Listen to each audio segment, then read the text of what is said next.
Hi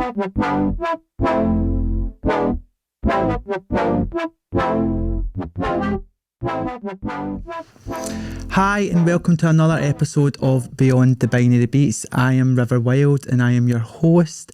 Today's guest is a local superstar. He's a fiddle player, a songwriter, and he is here to speak about queer representation in the Scottish music industry with me. So do you want to just give yourself a wee introduction? Yeah, sure. My name's Pedro Cameron. I also I perform under the name Man of the Minch. And yeah, as you say, I'm a singer-songwriter, I'm a fiddle player. I also run an organisation called Boafrosh, which is Gaelic for rainbow. So it's Boafrosh, Queer Voices in Folk. So it's that's a project for sort of raising the profile and giving a platform to queer musicians who are queer traditional and folk musicians in Scotland and beyond. So I've been doing Man of the Minch and that for probably about the last 5 years. And yeah, that's it. And I'm a queer person making music in Scotland. Amazing. So before you came, obviously I was doing a wee bit of research into you and I was looking up, where did you get your name from? Like Man of the Minch. Yeah. I was looking for it because obviously I've seen there's obviously the song like Crossing of the Minch, and is it derived from that, or is it the Blue Men of the Minch? I've seen that one as well. Well, it's Blue Men of the Minch is where it comes from. So that is a story, like an old Scottish folktale. I really love old Scottish myths and legends, and I was trying to come up with something that wasn't my name to perform under, and I've always liked that story. So the Minch is the sea between the mainland and the Outer Hebrides. And the Blue Men of the Minch is it's like a version of the mermaid story. But instead of mermaids, it's like burly, blue, bearded men. So I kind of took that as kind of like a queer reading of the mermaid story, and I liked that there was this sort of, basically the story is that they would like call out 2 lines of a poem out to ships as they were sailing past, and they wouldn't let them past. And then the captain of the ship had to come back with 2 lines that rhymed, and they had to just sort of go back and forward until one of them lost. And normally the Blue Men would win. But on a couple of occasions the captain would win and they would get to sail on through.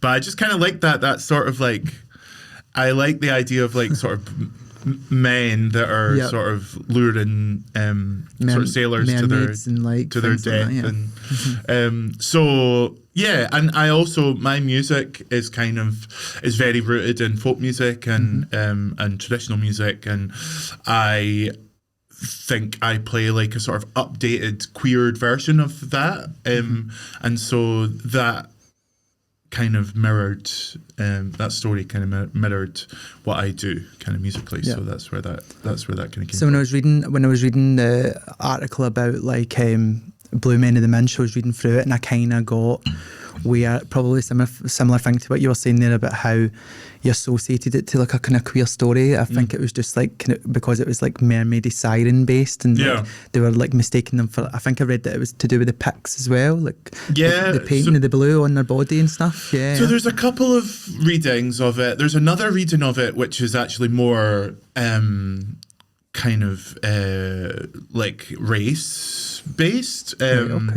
Basically the idea is that because there were slave ships passing through the Hebrides, and Scots and British people were transporting slaves from Africa, and the idea that sort of Hebrideans would never have seen people that looked like that, and apparently there was a ship that sank. And actually, the Blue Men are like the bodies of the sort of the slaves that that died in that. So there's also a sort of racial kind of reading in that as well, which I only learned maybe about a year ago, so I'd already taken the name. But yeah, so I think but I mean, it associates it with otherness, like, and I think queerness is synonymous with otherness. So I think, again, that's it's a similar reading. It's sort of the unknown. Yeah. It's sort of something that people maybe don't quite understand. So brilliant. No, that's exactly the kind of reading I got from it as well. It's quite nice to. I've never heard somebody say like queer is synonymous with otherness, but I quite like that. That's quite a good line. So it is. So I just want to kind of touch on and like how you get into music and where your musical like roots come from, and if you just want to speak a wee bit on that and like how you've got to where you are now. So I've been playing fiddle for 25 years now, since I was 7. And in fact, it's probably longer than that now. My maths is wrong, and I'm underselling how old I am. But I got into music. I was my gran died when I was 7, and she left me her fiddle. So I inherited that from her, and she always wanted me to play it. So I learned to play fiddle with her. With her fiddle.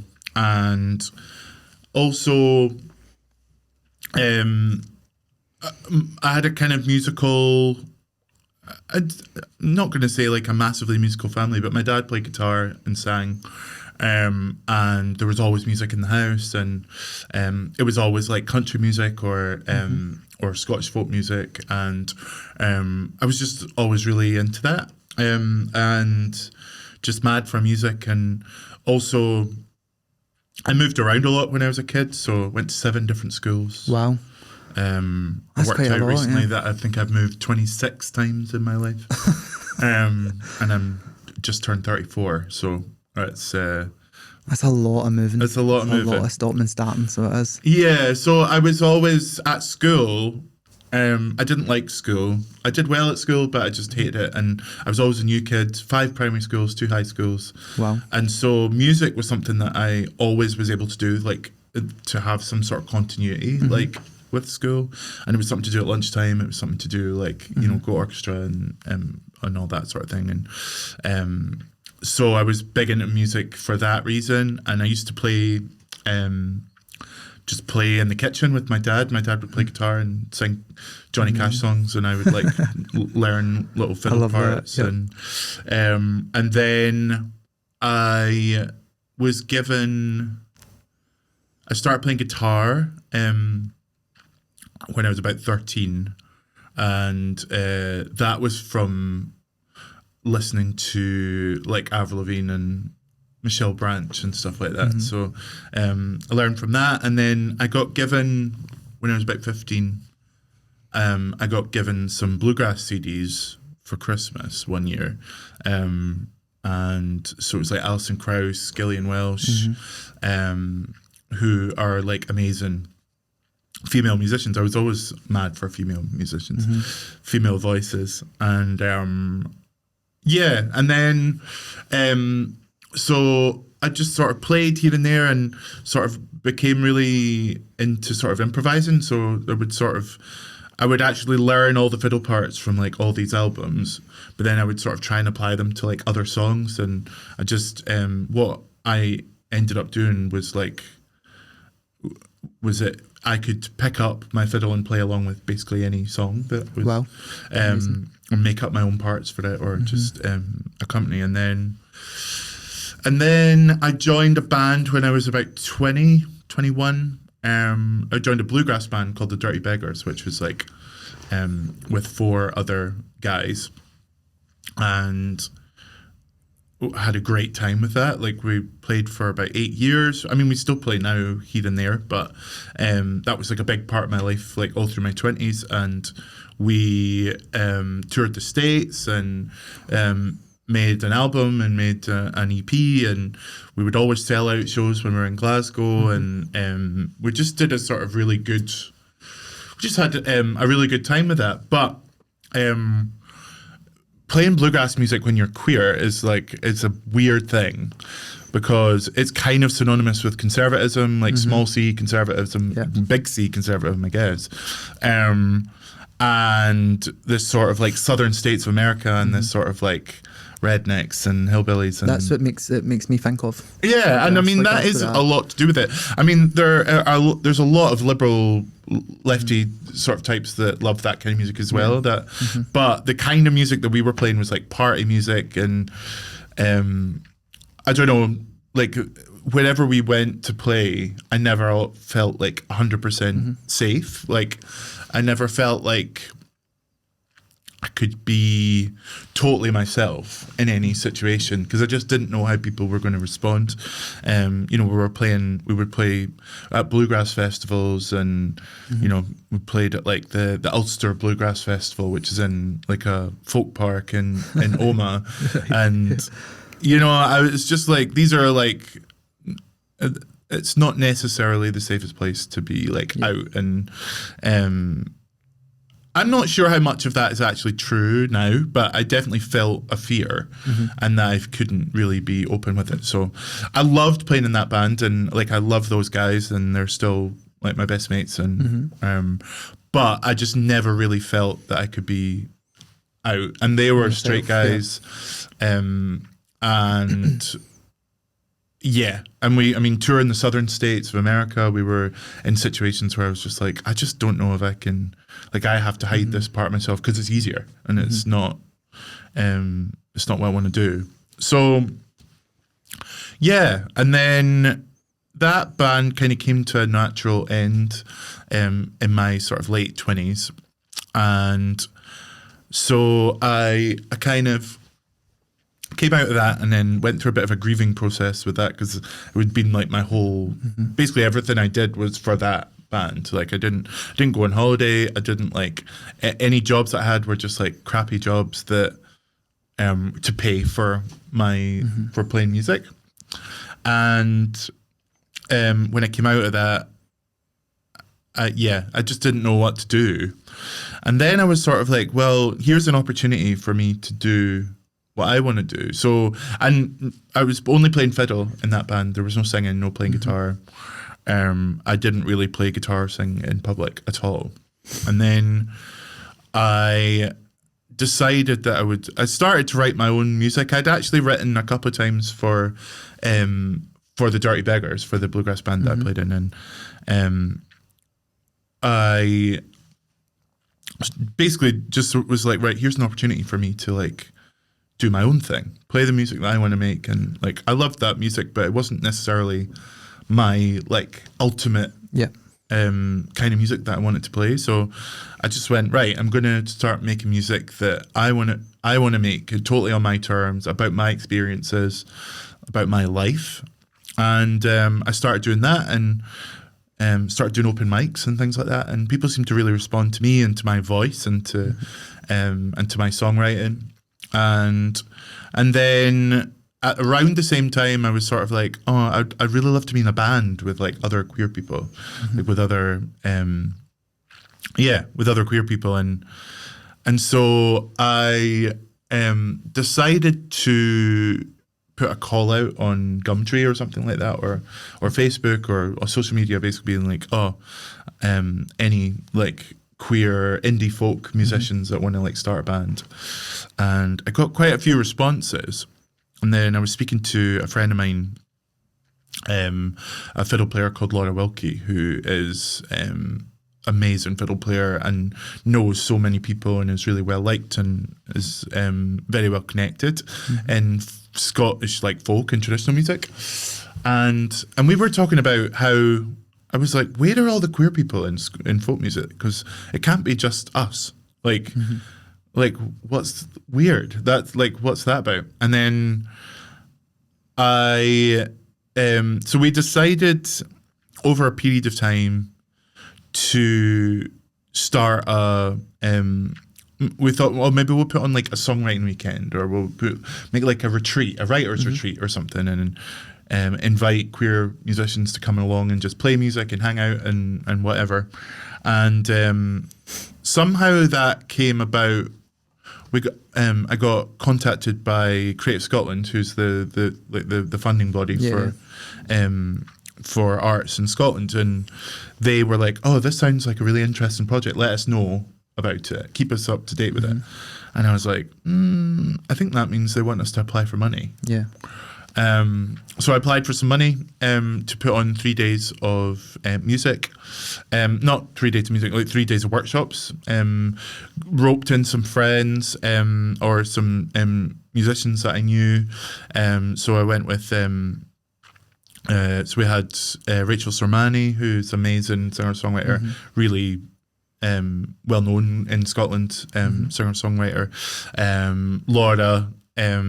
We had accordion player Grant McFarlane, a Swedish sort of mandola player called Marit Falch, and a Gaelic singer called Josie Duncan. And so between us, we ran this like 3 days of making music, and we wrote songs together, played tunes, just hung out, shared stories, all that kind of thing. And it just sort of snowballed from there into this like much bigger thing.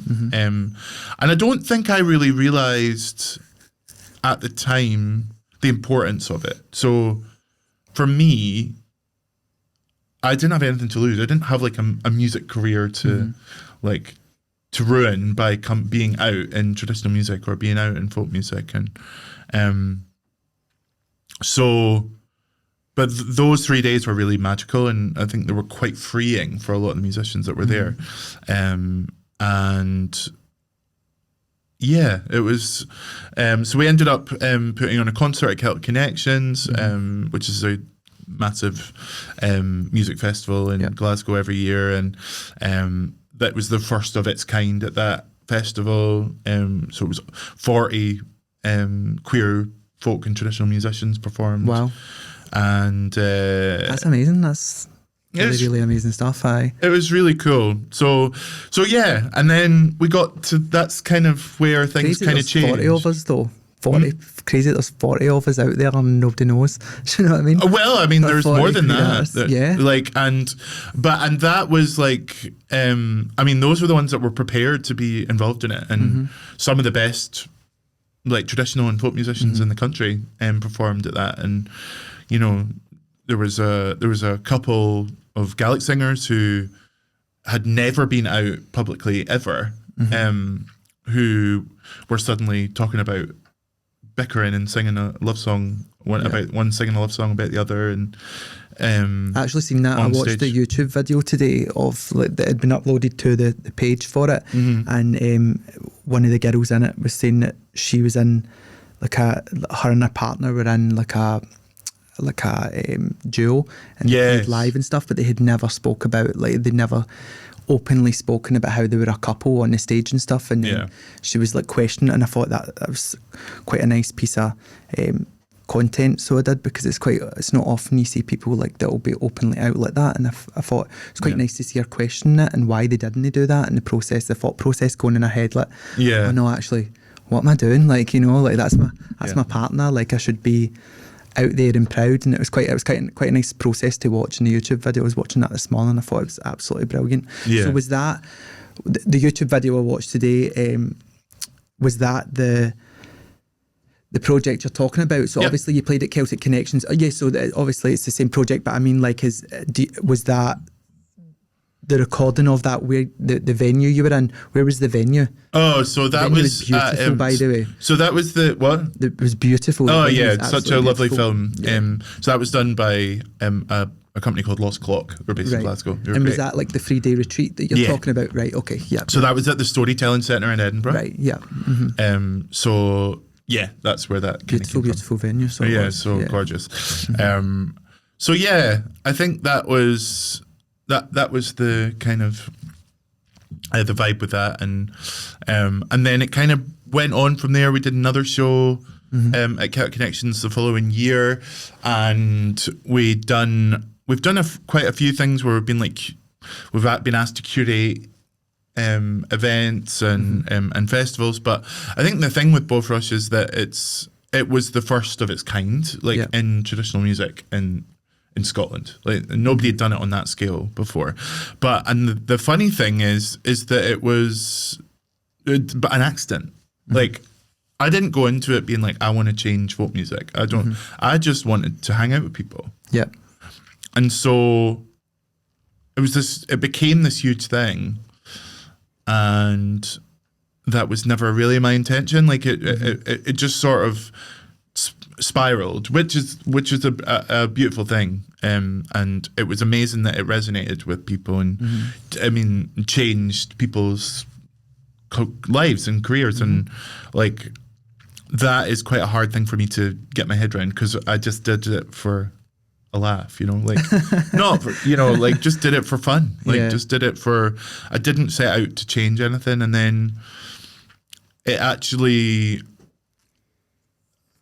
that presented its own challenges, I think, afterwards, because I became synonymous with queer musicians in Scotland, like queer traditional and folk musicians in Scotland. And I didn't really ask for that. Like I didn't want that, and I didn't want to be, I ended up that I became almost like a gatekeeper, you know?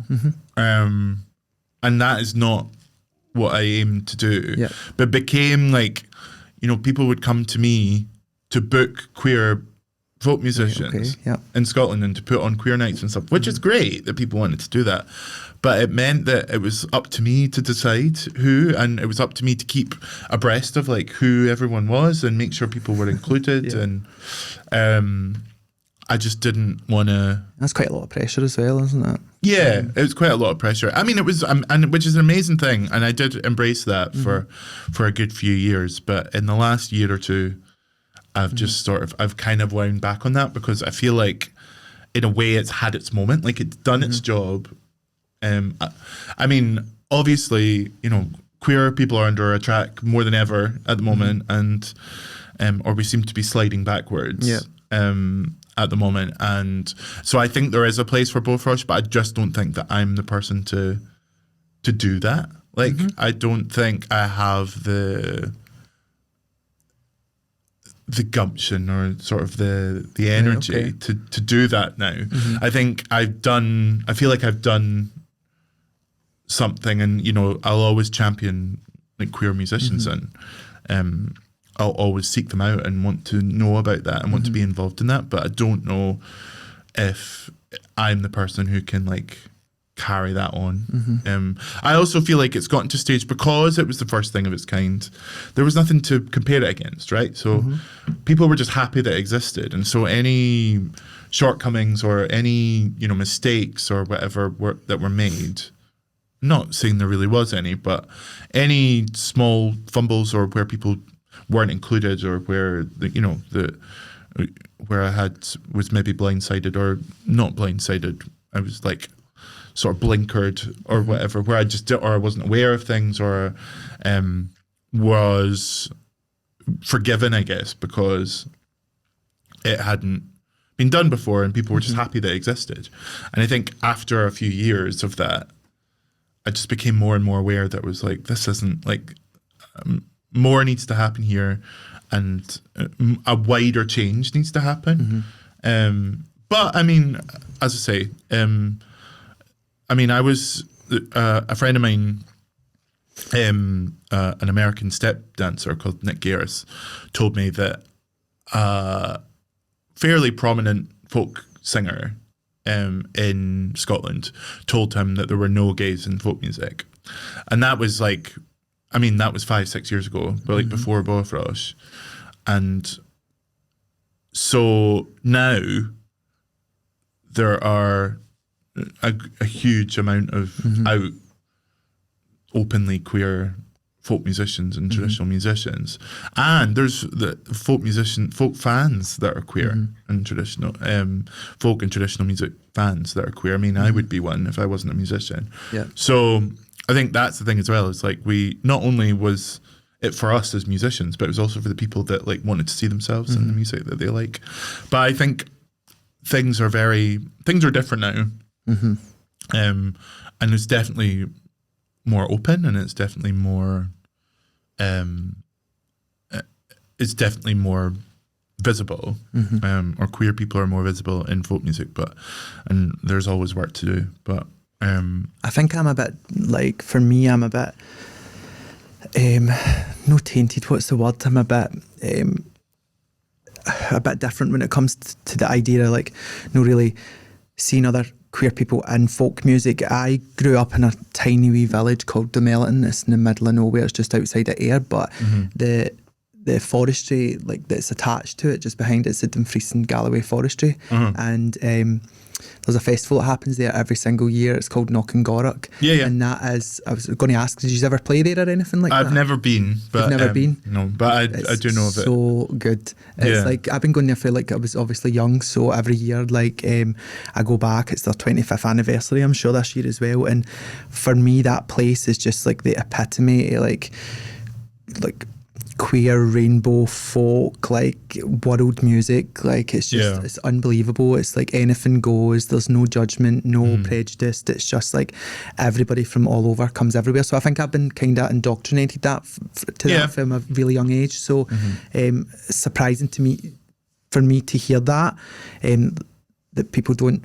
There's no queer people in folk music. Well, but there is. That's the thing. It's like, but absolutely. people's. So I think the thing is like people were saying that, but that doesn't mean that they weren't there. Because I seen, for me, it was like very visibly queer people, were very openly, visibly queer people that were like, you know, I'm here, I'm queer, you know, on a stage, and like. But I think that's like, it's very separate to like, so the music that's at Knockengorrock is pretty separate to like the very traditional like Gaelic song, and like so that's like folk influenced, and there's like, and it is folk music of course, but and world music, and but there's definitely a very sort of like I don't want to use this word, but like hippie-ish vibe. It's definitely, it's the hippie fest. That's what they call it. They call it the hippie festival. Right, so okay. Like, yeah.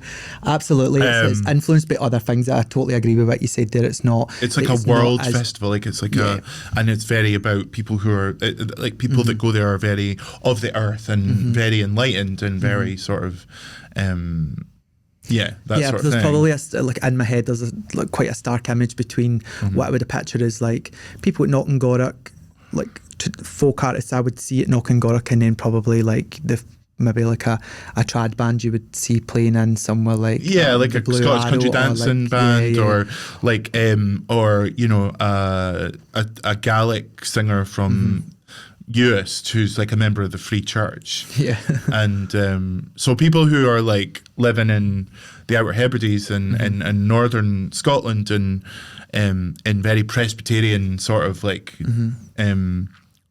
areas of Scotland, who have maybe been brought up with, and traditional music, like there's ceilidh music and dance music and all that sort of thing, but there's also, you know, very serious like traditional like folk music and you know, there's a style of playing fiddle and or singing in Gaelic song or Scots song or whatever, which is very, or has been historically very conservative, like small c conservative. So and I think that at some point, I mean, obviously, I mean, you can look at like the 60s sort of flower power folky, like Laurel Canyon, Joni Mitchell and all that, which is very hippy dippy and very free and very enlightened and very progressive. But the kind of traditional music that I'm talking about is very different, I think. And so, but I agree with you that there is an element of folk music that's but there's also this sort of very I probably agree with you as well. Like for me, as like a musician as well, like it's been done lots of session work and stuff. Whenever there's like a trad artist comes in, they are like, I would say probably head and shoulders above everybody else in the room when it comes to musicality. Like they are unbelievably well trained. Yes. And they just know things that other people, like, nobody else knows. And I think like that probably comes back to like,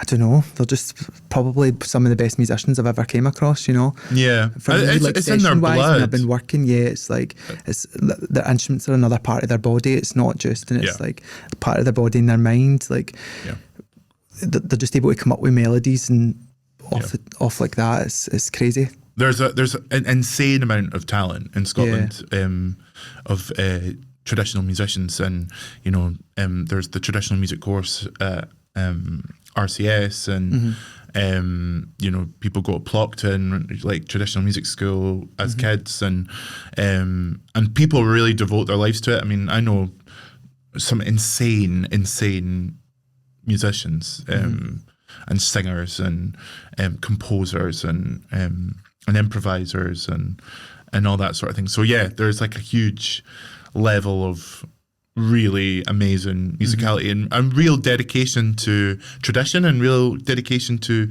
know, people that spend their days sort of researching and uncovering old songs and collecting songs, and there's a huge tradition for that in Scotland. And there's also, I feel like in the last few years, there's definitely been a movement of moving traditional music forward. So not just in ideologically, like, or you know, values wise or whatever, but I think also sonically, like I think people are really pushing what it means to make traditional music, and you know, there's bands like Nightworks and who sort of started making like electronic music and brought that to quite a big stage, but there's also bands like the Peatbog Fairies and Sugar Nifty and bands like that, which pushed it forward. But even now, there's bands like Valtos, which is a band that I play with sometimes,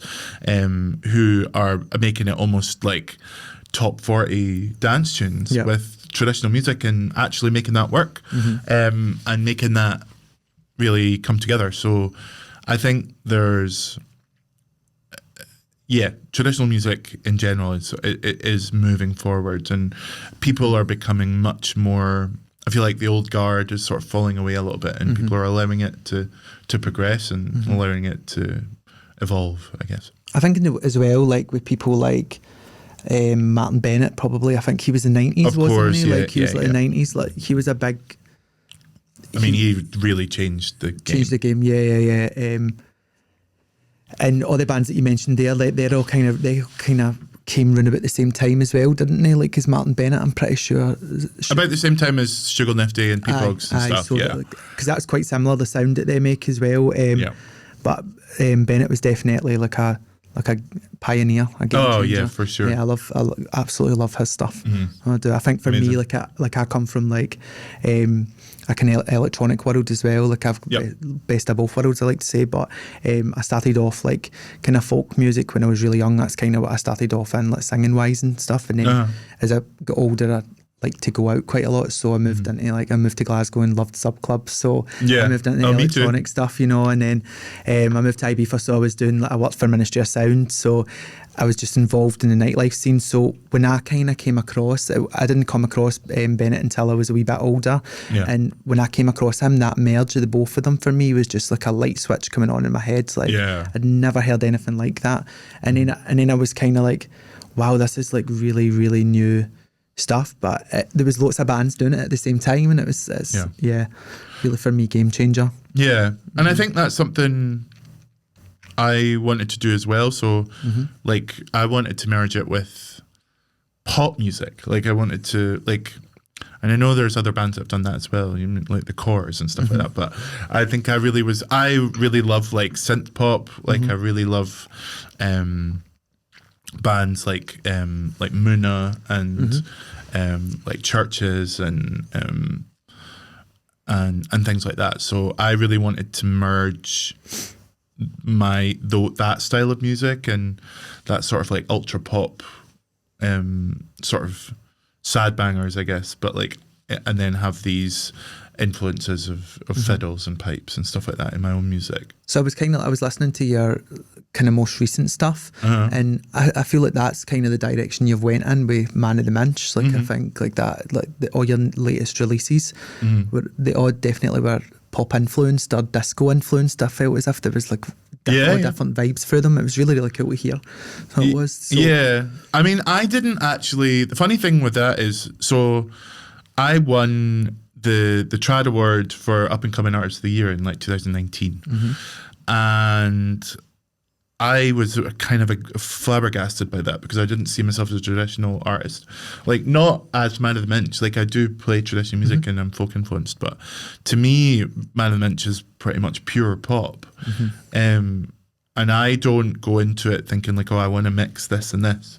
Like, I just go, well, I like playing fiddle and I like traditional music, but I also like country music. I also like dance music. I also love pop music. I love R&B. I love like all the indie music. I love basically anything as long as it's good. And so I don't really go into making music to think like, oh, I want to write a pop song. I want to write a folk song. I want to write a. Yep. I just like whatever comes out is like a mix of all my influences, I guess. So yeah, it's and so yeah, I don't really have like, I find it really hard to like actually pigeonhole like what it is that I do or what genre. Like people ask me, well, what kind of music do you make? I'm like, I don't know, really. Pop, country, folk, synth pop, like whatever. Yes, I mean, I think when I was listening yesterday, when I was listening to it in my car, I think I definitely heard bagpipes on it as well. Yeah, there's bagpipes on there. Yeah. There's pipes, there's clarsach, there's fiddle, there's whistle, there's piano, electric guitars. So when I made my record, I made an album which came out in August 2021. But I spent basically the second half of 2020 making it during lockdown. And so I was funded to make it by Creative Scotland. And I got my funding decision in April of 2020. So like just after we went into lockdown. Oh my. Yeah. And so I wrote an album. Like I'd written a lot of the songs already. Some of them I'd actually released before, but I decided to re-record them. But when I'd applied for the money, the idea was that I would go into the studio for like a week and just get people in, like play it live almost. But because of lockdown, I just wasn't able to do that. So I had to rethink how I was going to do it. So I was able to go to the recording studio, just me and a producer.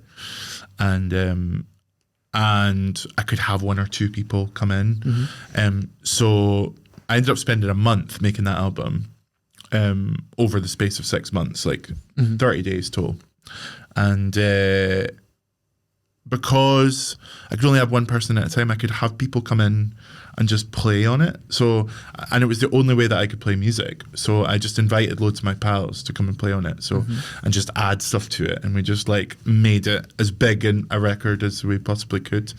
So it ended up being 13 tracks, which is quite long for an album. It was like an hour and a bit. And yeah, so there's 22 musicians played on that album. Wow.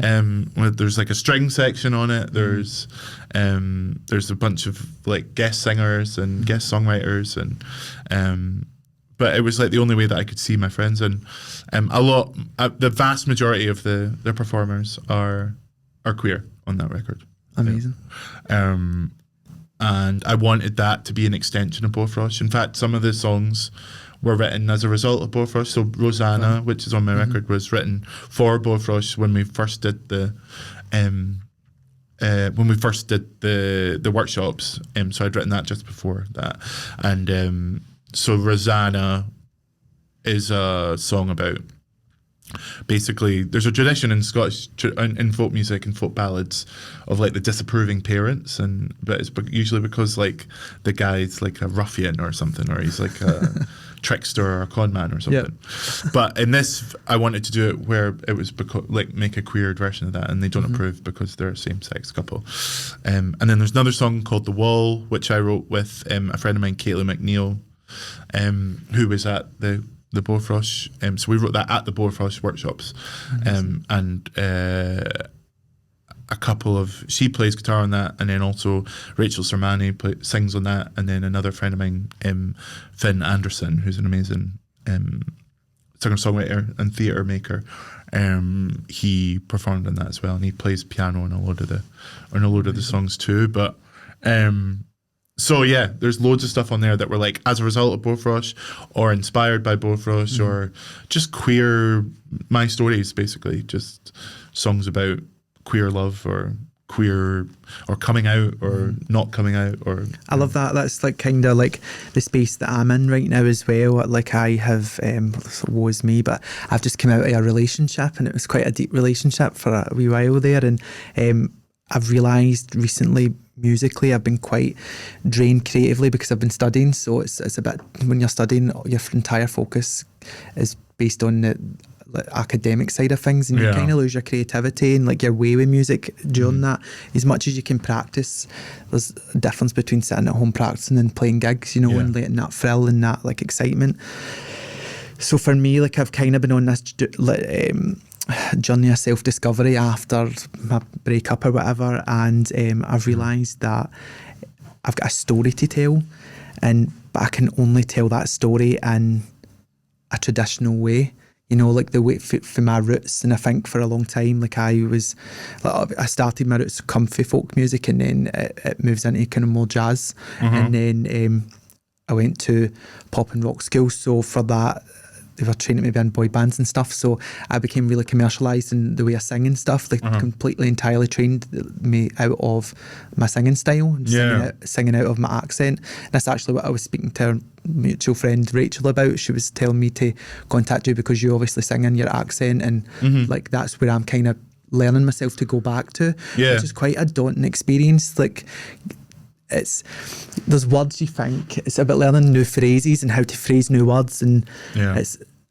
so I just thought, for me, I'm like really inspired by your story, just because at this point in my life, I know when I'm going to release music, it's going to be for me to tell the story. I have to tell it as myself. And totally. I think you're just authentically yourself, and I think that's just so inspiring for me, for any other queer artist that probably comes after you, like, you know. And that's probably why you felt the pressure of the project that you took on, like, but so when I go to release, probably the end of the year, I'm going to have to sing in my accent, which is quite a daunting experience, because a lot of people have known me for singing quite a commercial pop sound, and now it's so have you got stuff that I could listen to? Because I've not had it.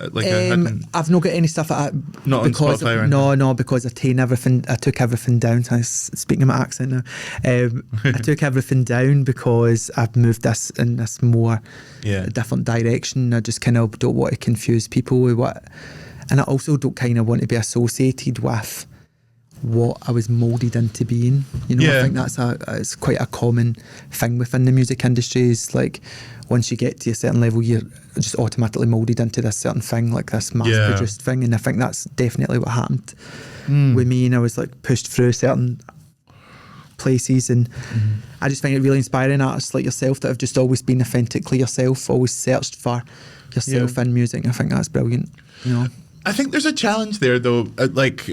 So, I mean, the accent thing I would dispute, because I think I sound kind of American when I sing. But do you? Yeah. Oh no! When I was listening to you, I thought I can hear Scottish accent through this. It's brilliant. Yeah. I've also got a pretty generic Scottish accent, and because I've moved around so much in my life, I think my accent sounds very like.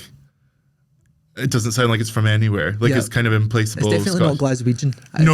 It's got a Glaswegian tone to it, but it's not. No, I mean, I've lived in the Highlands, I've lived in Inverness, I've lived in Dundee, I've lived in Glasgow, I've lived to like Perthshire, Fife. So I think I think I sound a bit like a Scottish newsreader, to be honest. But it's funny you say that. The thing that I find challenging is being a queer musician is like how to present that, because from what I can see, the queer or the particularly gay male musicians that I see are like buff or either buff or like twinks, for the lack of a better word, like sort of slim and young and slender, and I felt like I was like or are very sexualized. And I didn't really feel like I could do that. Like I didn't really. So the difficult thing is like it's finding the like when you're making pop music, which is what I do, but is finding that image and like how do you present that, and like there's an awful lot of put on optics, like and content, and how you look on TikTok and how you look on Instagram, and I know it's a different world now, isn't it? yeah, and it's so I'm actually like taking a bit of a step back from music because I find the hustle really demoralizing. Like I think I just don't want to. I mean, I work a full-time job.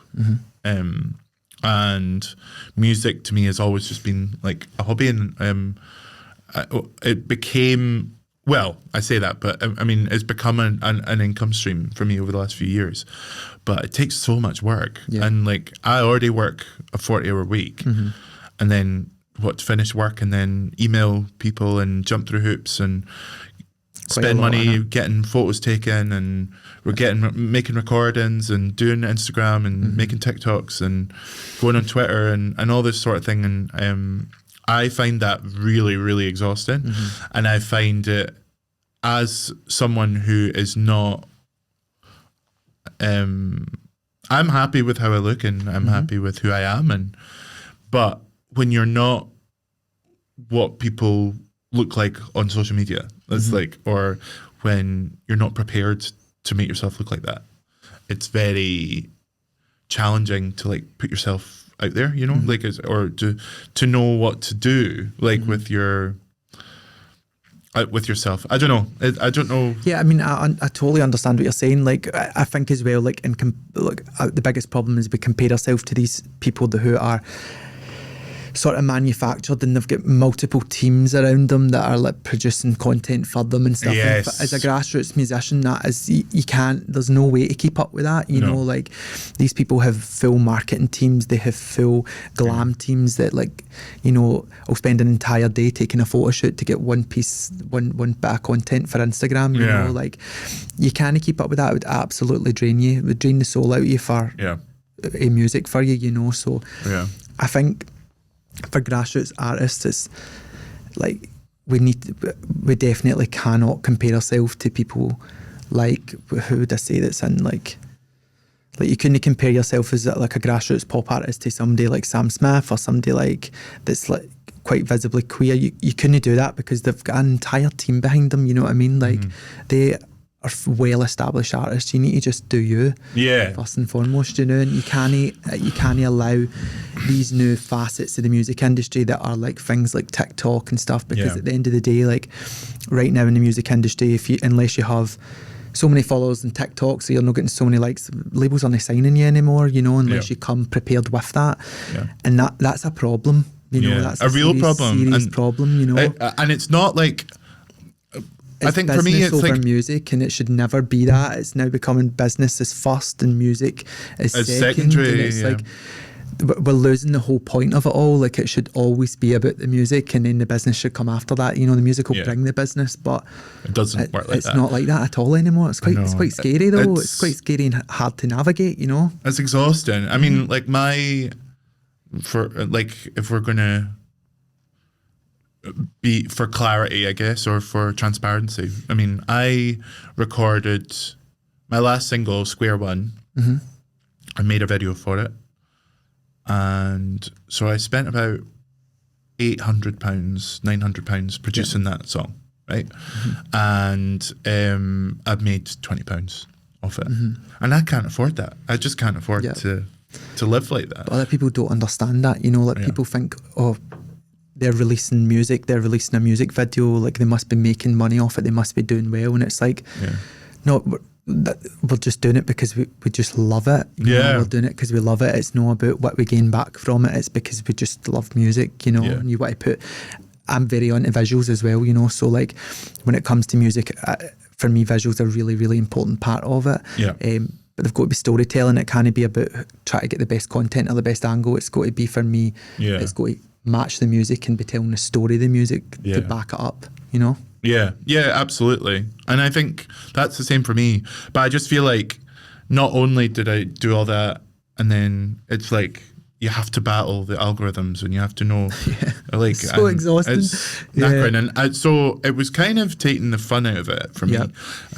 So I'm not stopping playing music, but I can't go on the way that I have, like that way, because I don't want to. I mean, I'm not getting old, but like I'm getting older, and I don't want to be. I don't really want to tour all the time. I've got a dog. I've got a job. I'm quite happy. I've got friends. And I've got a life that I'm quite happy with. And I like playing gigs. And if people want me to come play gigs, then I'll come and play gigs. But like, I don't really want to spend my time chasing it, because it should be fun. Yeah. And that makes it not fun. Yep. It removes it becomes a chore more than anything else when you attach all these other things to it, instead of just being turning up and playing somewhere or jamming somewhere. Or, you know, it's a weird world we're in with it. Like, I think there's going to be probably a segue into what I speak to you about next.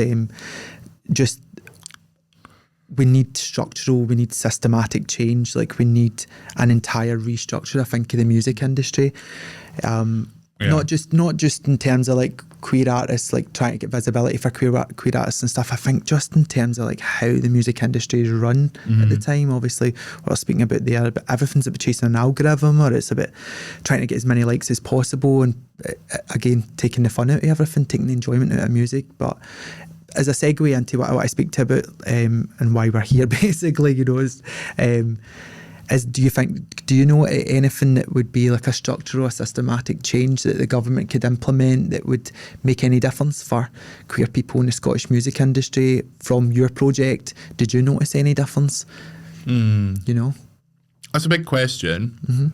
And to be honest, I think it's more a societal change. Like, I don't really know what the government could do to in terms of queerness. I think like the thing for queer people at the moment is the rhetoric that is around queerness in the media at the moment, which is around trans people, it's around drag queens, it's around, but and it's scary. It's scary, very scary. I think that's what we need to be worrying about for just now. I think there are some amazing musicians, queer musicians that are very visible. I think it's great that Sam Smith is so visible. Joseph. I think that they're doing a great job, and Joseph is really taken off, and he's absolutely smashing it and making great music. And I mean, there's quite a lot of queer musicians that are kind of getting out there.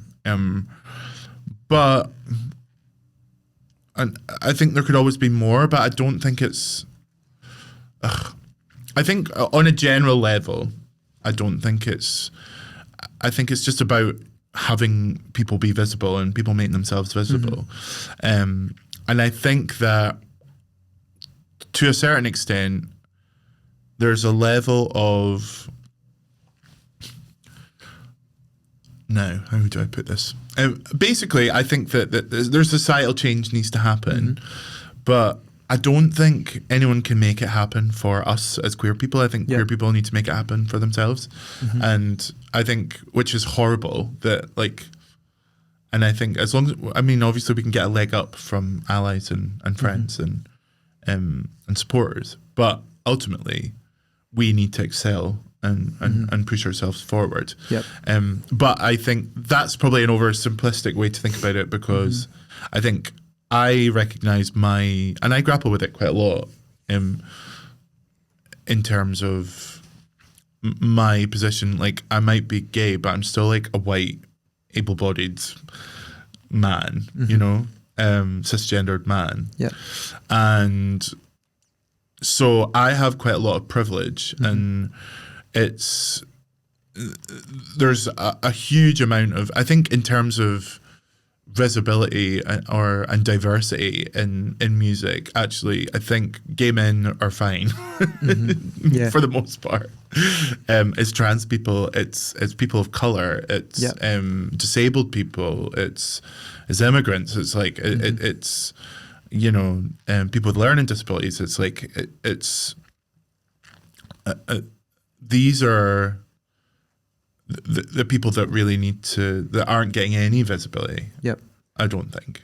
Well, queer people of color, maybe, but I don't know. I think I think we need to make sure that we're not pulling the ladder up behind us. Yeah.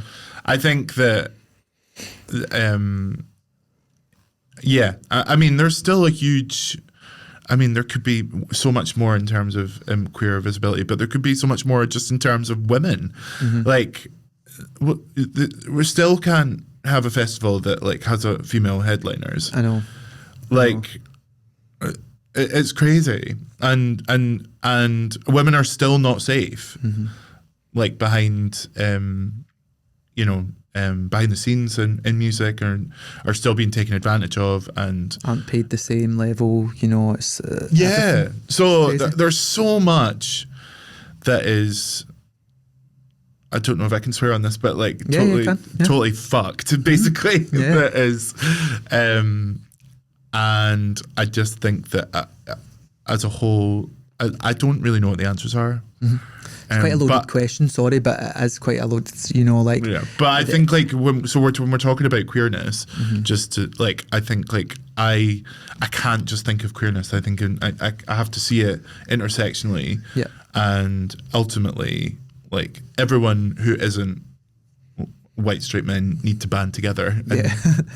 We do, and anybody who's got a wee bit, and anybody that's got a wee bit more privilege needs to let the ladder down a bit, we honestly do. I think like don't pull it up behind you. I think culturally as white gay men, like we I think there is an argument that we definitely did pull the ladder up a bit, and we didn't look back, and that's something that needs to be recognised and resolved like very, very fast, because it's quite a scary environment we're in right now with the conversation around about trans people and just their general like human rights. It's crazy. It's crazy. Some of the things I see on Twitter is just a cesspool of like evilness. I don't even know why I still have the app, to be honest, because it's like, I know I've had to come off it. You know what's the scary thing about it though? That's the algorithm that's not, it's like I'm not following people that's what really confuses me about these social media platforms, is like they're designed for hate.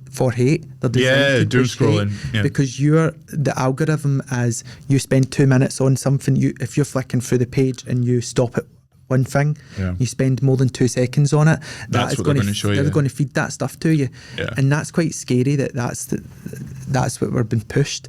And I can't get rid of it. I like I've muted every I've muted every word I can think of, gender critical, like J.K. Rowling. I just don't want to hear about it. But that seems to be all that's on my feed. So I think that's partially why I want to kind of step away from music a little bit as well, because the social media part of it makes me miserable. And I just get sucked into it, and I don't want to. There's so much beautiful things in the world, and there's so many amazing, talented, wonderful people, and I don't want to read about whatever tosser is shouting about trans people or drag queens or whatever on Twitter. I just don't want to.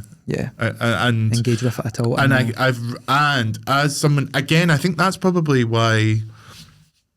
I think that's probably why I find it so difficult to. I don't think I'm strong enough to be able to be faced with that every day, and I don't understand how like trans people get through at the moment, because I can barely cope with reading that stuff online, and so I think that's partially why I find it so challenging to to continue to advocate for queer people. I mean, I'll keep trying to do that, but and I'll always fight for that, but I don't know if I can be that.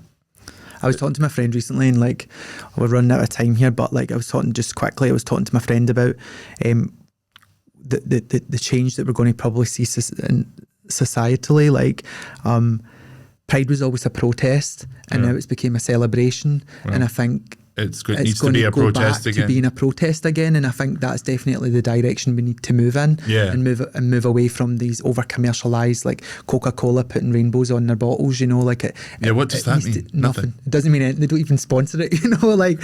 So we need to move back to this place where it's about protest and it's about actual change. You know, looking for actual change. So we've run out of time. I can't believe that's been an hour that's passed. It's crazy. I just want to thank you for coming on. I've been really, really insightful. Absolutely love your stuff. Thank you. Thanks for having me. Is there anything you would like to say before we go, or would you like to tell anybody about anything that you're working on, or? So my last single came out in February. It's called Square One. And it's not my last single, but it was my most recent single came out in February. I'm still writing music. I've got music coming out with Valtos next month, I think. I'm not really going anywhere, but I'm just not going to be pushing it the way I was. So, but yeah, you can follow me on my socials on Twitter and Instagram. But my socials are at Man of the Minch on everything. On Facebook, and that's. So are you fluent in Scottish Gaelic? No, I am not. I was going to ask you to sign us off there. Oh well, I mean, I can say Aikava, Tapal, which is thank you and good night, but. I don't speak fluent Gaelic. I learned to write and sing in Gaelic with a Gaelic poet for an EP that I wrote, but so I can sing really obscure, sort of poetic Gaelic, but I can't really have a conversation with you. But I would love to. I'd love to do that. But my socials are at Man of the Minch on everything. Perfect. So thank you so much for coming on, and thanks again for listening to another episode of Beyond the Binary Beats.